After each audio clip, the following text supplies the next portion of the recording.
नमस्कार दोस्तों।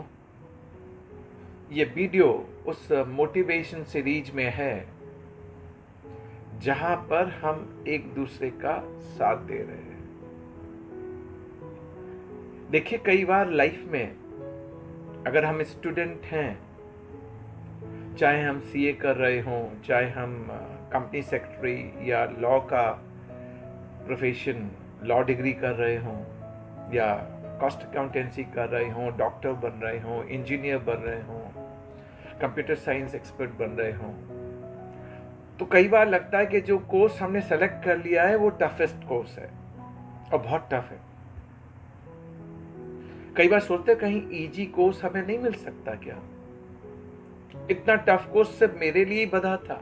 जब चालू कर देते तो बीच रास्ते में कई बार हमारे सामने ये ऑब्स्टेकल आती है और ये चीजें आती होंगी, आपके माइंड में भी आती होंगी कि मैंने टफेस्ट कोर्स पिक कर लिया है, और कई बार हम बीच रास्ते में उस कोर्स को छोड़ना चाहते हैं। हमारी सीए की पढ़ाई में भी हमने देखा है कई बार, कई स्टूडेंट हैं, अच्छे हैं, बहुत मेहनती हैं, मेहनत भी कर रहे हैं, पर एक दो बार फेल जब हो जाते हैं तो उनका मन टूट जाता है और बीच में फिर वो ये सोचना स्टार्ट कर देते हैं कि बेकार है, नहीं करना चाहिए।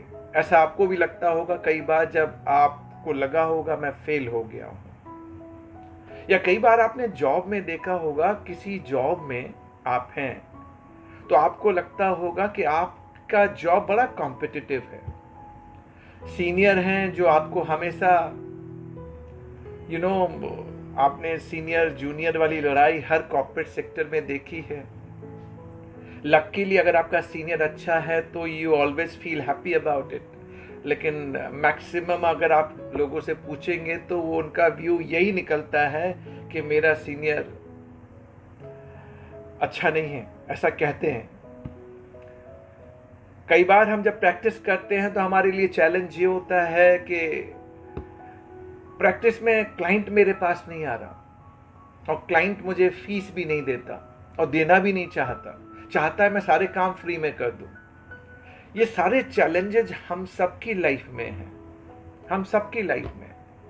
क्या जब मैंने अपनी जॉब छोड़ी और प्रैक्टिस स्टार्ट की तो मेरे लाइफ में चैलेंज नहीं था?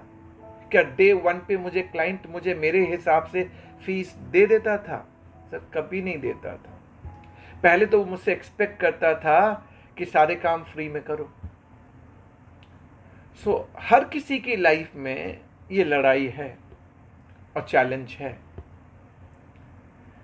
मेरा सबमिशन जो इस वीडियो के जरिए आप सभी को है, जो मैं चाहता हूं, जो मैं पास ऑन करना चाहता हूं आपको,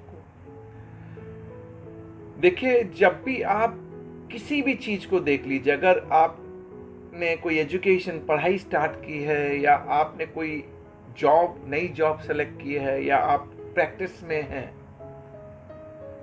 तो जब आपके सामने स्ट्रगल और लड़ाई की बात आए ना, तो आप एक चीज याद रखिएगा। क्या याद रखिएगा मालूम है?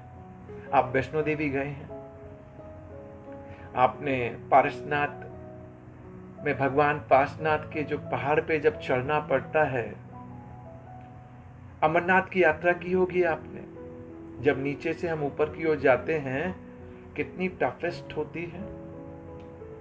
बीच में कई बार ऐसा लगता है कि चलो वापस लौट जाते हैं, लेकिन जो एक बार हिम्मत जुटा के, मन को एकत्र करके, नहीं मुझे तो ऊपर जाना है, दर्शन करके आने हैं माता के, बाबा अमरनाथ के दर्शन करने हैं, भगवान पार्श्वनाथ के दर्शन करने हैं। एक बार जब आप ऊपर पहुंच जाते हैं तो आप ये जो संतुष्टि मिलती है और जो सैटिस्फैक्शन मिलता है, जब आप याद करेंगे पीछे, जब जहां से स्टार्ट किया था और ऊपर पहुंचने तक बीच में कई बार आपको लगा था कि शायद मैं ऊपर नहीं पहुंच पाऊंगा। ऐसा भी लगा होगा चलो वापस लौट जाते हैं, ऐसा भी लगा होगा मुझसे नहीं होगा। लेकिन जब आपने मन को स्ट्रांग किया, मन में ताकत को जगाया, कॉन्फिडेंस को जगाया और कहा कि नहीं, मैं ऊपर पहुंचूंगा और दर्शन करके आऊंगा, तो प्रभु दर्शन करा देते हैं। यही हम सबकी कैरियर का एक इम्पॉर्टेंट राज है। बीच में गिव अप नहीं करना है। अगर हमने कोई जॉब प्रोफाइल सेलेक्ट कर ली है, टफ है, तो कोई प्रॉब्लम नहीं, मैं इस टफेस्ट कैरियर से ही कॉम्पीट करूंगा। सीए सेलेक्ट कर लिया, 2 बार फेल हो गए, 3 बार फेल हो गए, छोड़ दूं? ना, नहीं छोड़ूंगा, पास होके दिखाऊंगा। मैं अपने आप को भी ये प्रूव करके दिखाऊंगा कि मैंने कर लिया। देखिए, ये चैलेंजेस जो होते हैं ना, अगर लाइफ लाइन सीधी हो ना तो मजा नहीं आता। जब लाइफ लाइन इस तरह से होती है ना, ऊपर नीचे, तो जीने का मजा भी अलग होता है, हम उसको एंजॉय भी करते हैं।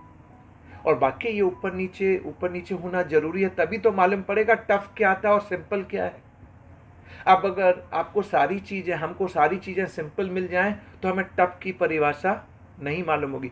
भगवान कई बार हमें टफेस्ट बनाने के लिए हमें जलाता है। आपको मालूम है, कुम्हार जब मिट्टी के बर्तन बनाता है ना, तो पहले उस मिट्टी को रौंदता है।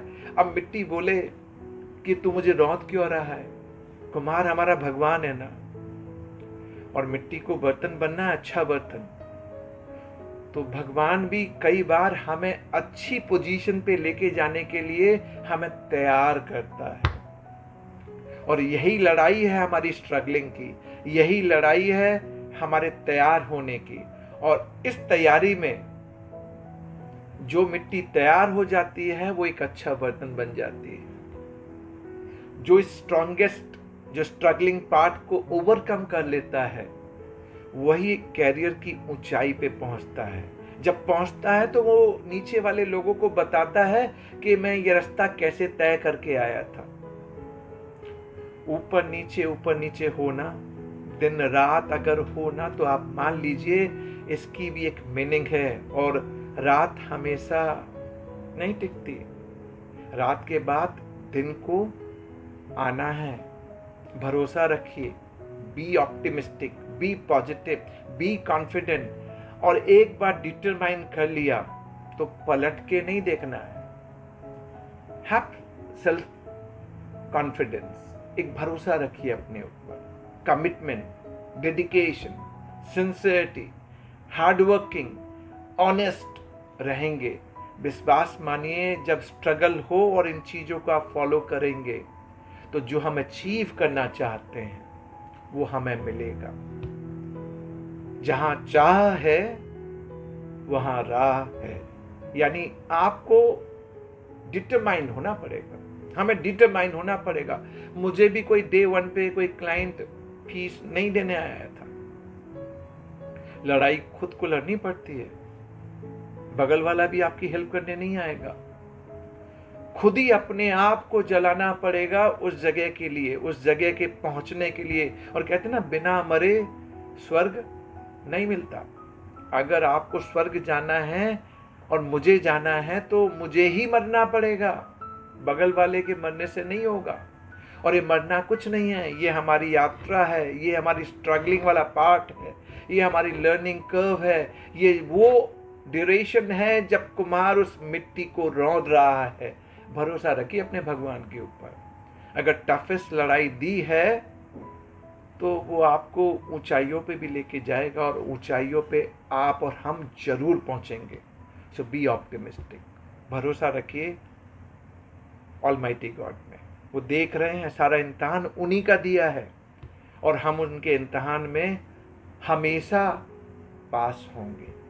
कीप इट अप, डिटरमाइंड रहिए, पॉजिटिव रहिए, और वी कैन डू इट। हमेशा इस बात को मन में डालिए, I can do it, I can do it, I can do it. Thanks for watching, stay tuned, thank you very much.